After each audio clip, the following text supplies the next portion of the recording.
सच बोलने वाली बहू। देखो ममता, मैं आज ऑफिस जाने के मूड में नहीं हूँ। किसी का फोन आया ऑफिस से तो बोल देना कि मैं घर पर नहीं हूँ, किसी जरूरी काम से गांव गया हूँ। ठीक है, मैं चला, सुने, बाकी मैं संभाल लूंगा। ममता बेचारी, जैसा नाम वैसा ही नेचर। ना कभी झूठ बोला, ना फरेब, ना किसी से चालाकी की, ना किसी की पंचायत। सुन लेती है पति की बात और फिर कुछ देर बाद फोन आता है। हेलो, कौन? मैं सुनील का बॉस बोल रहा हूँ। दफ्तर में इतना काम पड़ा है, अभी तक ऑफिस नहीं आया। वो क्या कर रहा है? फोन दीजिए उसे। जी वो तो सो रहे हैं। कह रहे हैं कि आज गर्मी बहुत है तो घर के मजे लेंगे। बॉस को बीवी की बात पर गुस्सा आ जाता है। तो उससे बोल दीजिएगा कि अब घर में गर्मी के ही मजे ले, कोई जरूरत नहीं है यहाँ आने की। ये बोलकर बॉस फोन रख देता है। ममता सारी बात सुनील को बता देती है। न जाने किस बेवकूफ से पाला पड़ा है, समझ नहीं आता। तुम्हारे कारण मेरी नौकरी चली गई। अरे झूठ बोलने में क्या जा रहा था तुम्हारा? ममता को समझ में नहीं आ रहा था कि उसकी खता क्या थी। अरे जो है वही तो बोला। फिर एक रोज, बहू, अरे बहू, कहाँ है तेरा पति? इस महीने घर के खर्चे के पैसे भी नहीं भेजे। क्यों? माँ बाप की फिक्र खत्म हो गई है क्या उसे?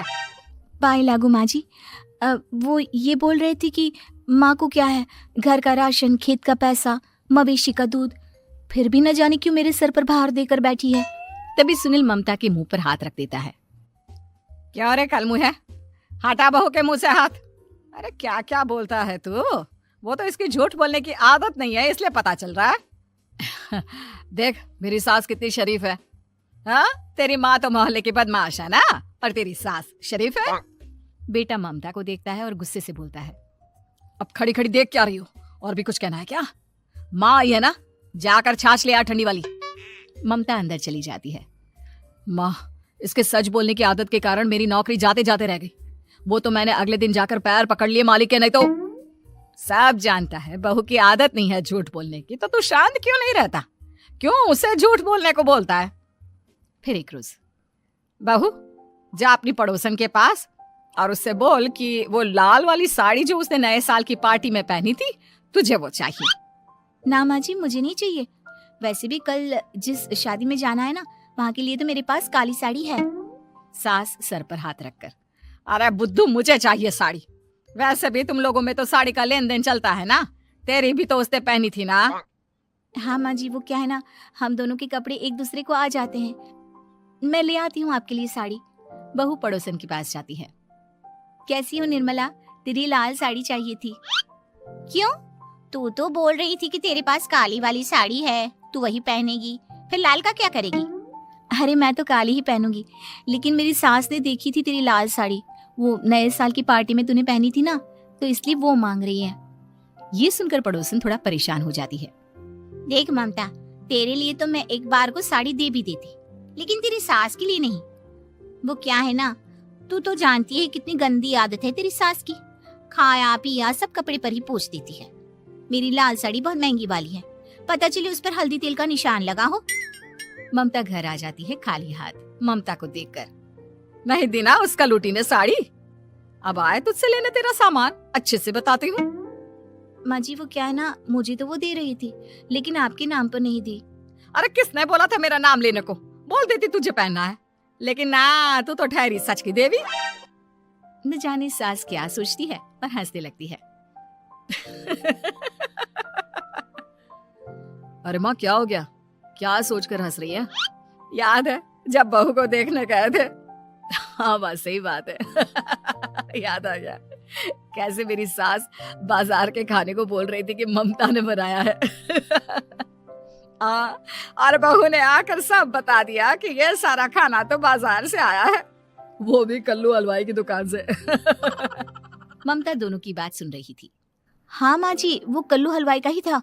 मुझे तो आज तक पता नहीं चला कि माँ ने क्यों कहा कि मैंने बनाया है। खैर, मैं तैयार होती हूँ, शादी में जाना है ना।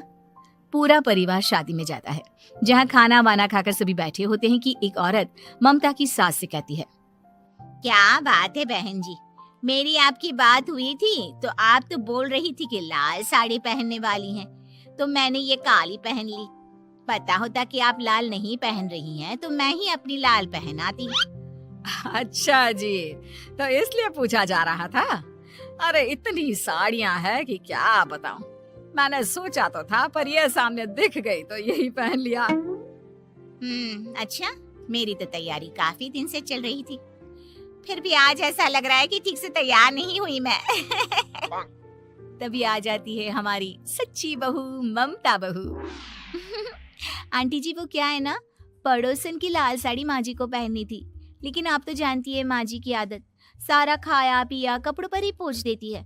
तो उसने साड़ी देने से ना ऐन वक्त पर मना कर दिया, तो अब इन्होंने ना मेरी साड़ी पहनी है। औरत ममता की सास को घूरती है। अरे मांग कर ही साड़ी पहननी थी क्या? हम जैसे तो खुद की ही साड़ी पहनते हैं, चलो चलते हैं। सास का गुस्सा अब ममता पर फूट पड़ता है। अरे क्या जरूरत थी ये बात सबसे कहने की? अरे घर की इज्जत का कोई ख्याल है कि नहीं तुझे? हाँ, मैंने क्या बोल दिया माँ जी? मुझे क्यों डांट रही है? मेरी गलती क्या है? ममता को रोता देख सुनील आ जाता है। अरे माँ, क्या हो गया? पता है ना शादी का माहौल है। सास सारी बात बेटी को बता देती है। देख रहा है तेरी बहू का हाल। अरे इस लड़की को तो ये भी नहीं पता कि कब कहाँ क्या कैसे बोलना है। अरे लेकर जा इसे यहाँ से। सभी घर आ जाते हैं। सास का मुंह तो फूला ही रहता है कि एक दिन। चलो बेटा, बहुत दिन तुम लोगों के साथ रह ली, अब चलो। वैसे भी ऐसी बहू के साथ समय कैसे कटे, जो ना झूठ बोलती है ना लोगों की चुगली करती है। अरे गांव में ही ठीक हूँ मैं, कम से कम 4 घर की खबर तो मिलती रहती है, वो भी मसाला डालकर। कैसी बात कर रही है माँ? अभी तो आई है, रह जाना, कितना अच्छा लगता है तेरे रहने से घर। तभी ममता आ जाती है। अच्छा लगता है, लेकिन आप तो बोल रहे थे कि न जाने कब तक रुकेगी, जाने का नाम ही नहीं ले रही। जाए तो कम से कम घर में थोड़ा सा फ्री सा तो फील करूं, यही बोल रहे थे कल माँ जी आपके लिए। सास बेटे को देखती है, लेकिन क्या कहती बेचारी, जब अपना ही सिक्का खोटा हो। चली जाती है चुपचाप गांव। फिर एक रोज घर की घंटी बजती है। सामने खड़ा होता है सुनील का बॉस। सुनील है क्या घर में? वो क्या ना, मैं यहाँ से गुजर रहा था तो सोचा थोड़ा ऑफिस का काम डिस्कस कर लूं। ममता कुछ कहती कि तभी वहाँ सुनील आ जाता है। अरे बॉस, आप आइए आइए। क्या बात है, घर तो बहुत सुंदर है। वैसे भाभी जी, आपकी खूब बातें सुनी है कि आप कभी झूठ नहीं बोलती। ये तो पता नहीं, लेकिन हमेशा सिर्फ कुछ न कुछ ऐसा बोल देती हूँ जिससे परेशानी हो जाती है। मैं ऐसा नहीं चाहती, लेकिन क्या करूँ। खैर, बॉस कुछ देर रुकता है, काम की बात होती है। ममता के साथ सब चाय पीते हैं और जैसे ही बॉस जाने को मुड़ता है कि क्या जी, कितने नेक इंसान है, फालतू ही आप खड़ूस और निकम्मा बोलते हैं इन बॉस को। अब क्या, बॉस के कान तक खुद के लिए अनमोल वचन पड़ जाते हैं। और फिर ओह, तो ये बात है। और क्या कहता है ये?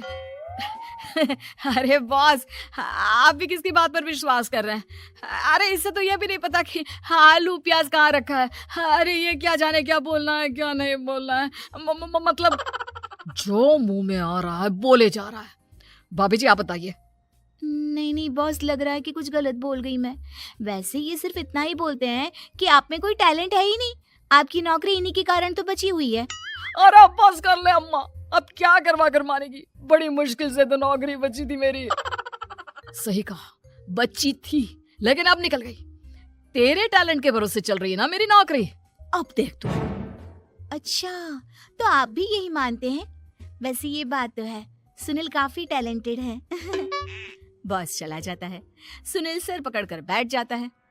माना सच बोलना एक अच्छी आदत है, लेकिन ममता आज का समय ऐसा नहीं है। तुझे थोड़ा सा समाज को देखकर खुद को बदलना होगा, समझी? जी मुझे तो पता ही नहीं चलता कि मैं क्या गलत कर रही हूँ। यकीन मानिए मैं जानबूझकर नहीं करती।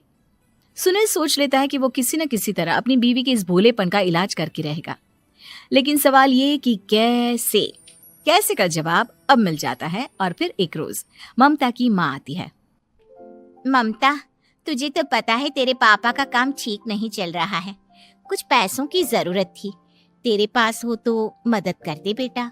ममता माँ को घर खर्चे से बचाए पैसे दे देती है। पैसे देने के बाद सुनील आ जाता है।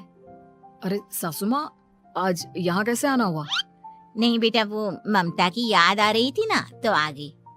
वो क्या है ना, पता है पापा का काम ठीक नहीं चल रहा है, तो माँ कुछ पैसे लेने आई थी। क्यों, यहाँ क्या पैसे का पेड़ उगा है? अरे कौन सी माँ अपनी बेटी के ससुराल का खाती है? कोई जरूरत नहीं है पैसे देने की। वापस कर दो माँ जी पैसे और निकलो यहाँ से। आगे से यहाँ पैसे लेने नहीं आना। सुनील ये बोलकर निकल जाता है। उसके जाने के बाद, बेटा ममता, तूने मेरी बेइज्जती कराने के लिए यहाँ बुलाया था क्या? अरे छोटा सा झूठ बोल देती तो तेरी माँ की इज्जत बच जाती, लेकिन चलती हूँ मैं। सास बाहर जाकर बाहर खड़े सुनील से कहती है, तेरे कहने पर बेटा हमने ये नाटक तो खेल लिया, लेकिन उसका क्या असर होता है ये नहीं पता। थोड़ी देर बाद सुनील घर आता है। देखिए, मुझे मेरी गलती का एहसास हो गया है। मैं समझ गई हूँ कि सच कितना सच होता है और उसकी कीमत आज के समय में बहुत बड़ी है। माफ करना, मैं आज से सच कभी नहीं बोलूंगी। क्या? कभी नहीं? फिर क्या, दोनों मियाँ बीवी खुश रहने लगते हैं, क्योंकि बीवी को थोड़ी सी झूठ की आदत हो जाती है।